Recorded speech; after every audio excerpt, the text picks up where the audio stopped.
Halo,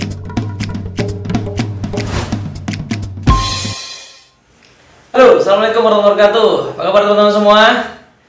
Kita mau bahas tentang kejeniusan Stephen Covey. Enggak ya, anggap aja itu lebay. Tapi menurut saya itu beneran lah ya. Pak Stephen Covey ini jenius. Kenapa? Karena saya baru menyadari beberapa hal nih ya. Pak Stephen Covey itu adalah orang yang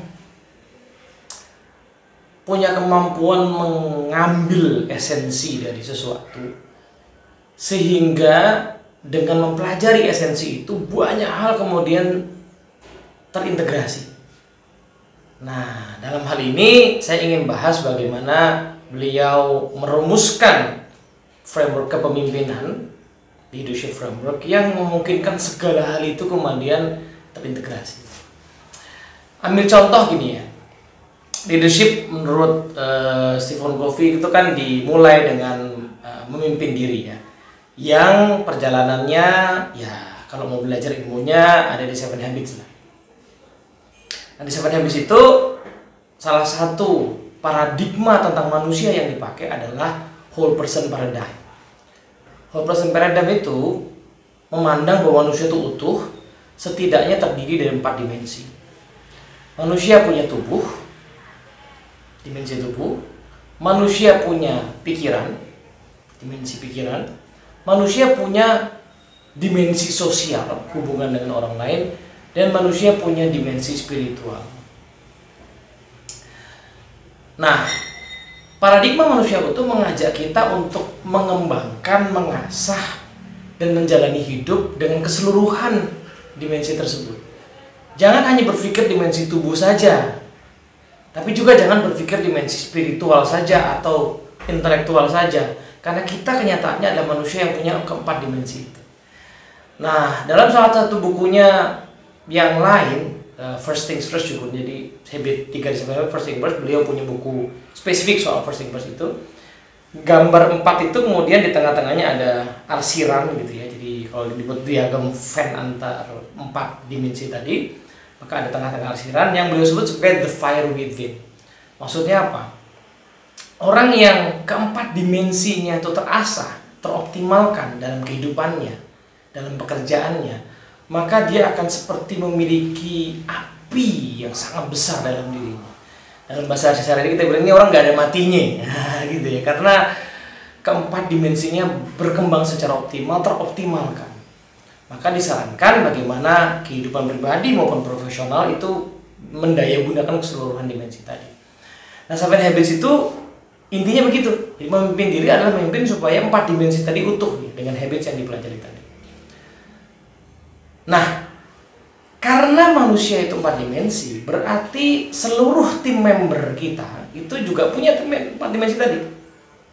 Maka kalau kita mau tim member kita optimal sebagai individu, menjadi individu efektif, maka otomatis leader mesti punya kemampuan untuk bisa mengangkat seluruh potensi tadi secara optimal juga.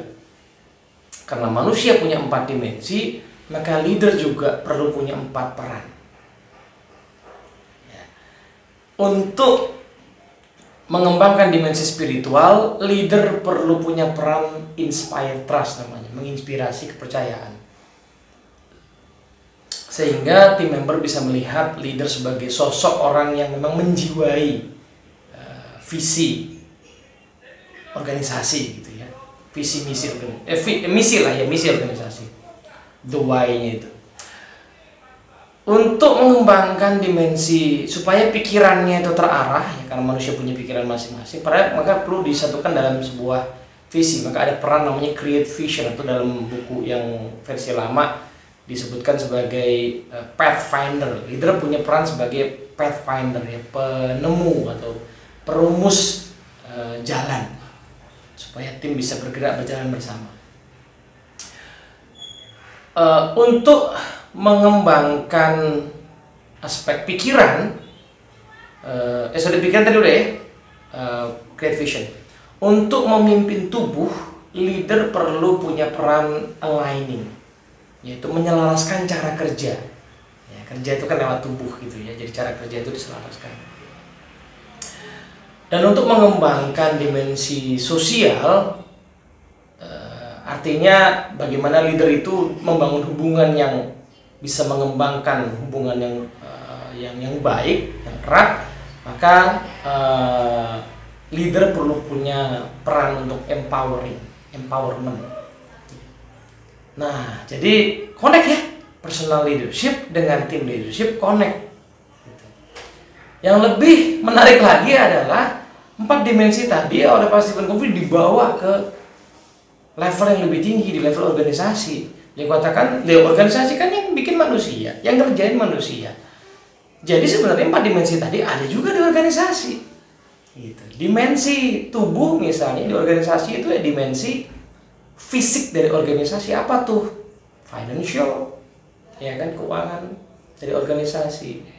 Bottom line dari organisasi, aset-aset yang dimiliki secara fisik oleh organisasi. Itulah aspek fisikal. Dimensi pikiran di organisasi apa?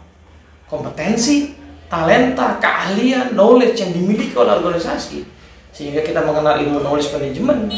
Kenapa perlu di-manage? Ya kenyataannya kekayaan organisasi salah satunya ada pada knowledge itu.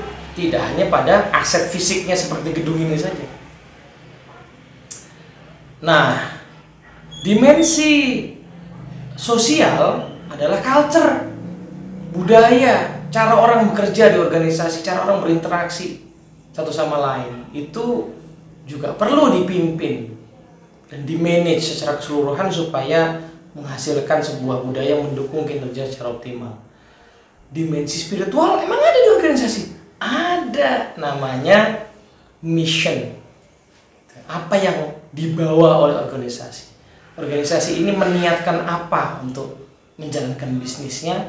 Itulah dimensi spiritual. Nah,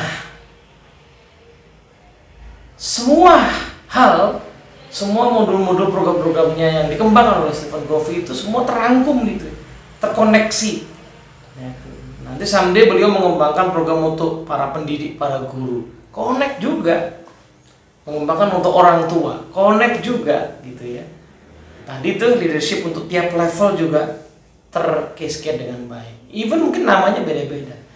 Jadi saya sangat merekomendasikan kalau teman-teman pengen belajar leadership secara komprehensif ya, yang terkoneksi satu bagian dengan bagian lain ya, bahkan sampai terkoneksi ke ide tentang organisasi, baca di buku-bukunya Pak Stephen Covey. Termasuk 4DX yang terkenal itu. Ada beberapa video yang pernah saya buat gitu ya. 4DX yang terkenal itu juga sebenarnya adalah pengejawantahan dari sisi beberapa habit, 7 habit ya, habit 1, 2, 3, 7 yang eksplisit, tapi 4, 5, 6 juga masuk juga sebenarnya tanpa disadari gitu. Dalam bentuk sebuah sistem, ruhnya tetap sama. Jadi even ini bicaranya sistem tapi ruhnya tetap sama. Nah, kurang lebih gitu teman-teman semua. The Genius Stephen Covey, bagaimana beliau mengajarkan esensi prinsip yang kemudian bisa mengintegrasikan banyak praktek di individu, tim maupun di organisasi. Moga-moga bermanfaat. Assalamualaikum warahmatullahi wabarakatuh.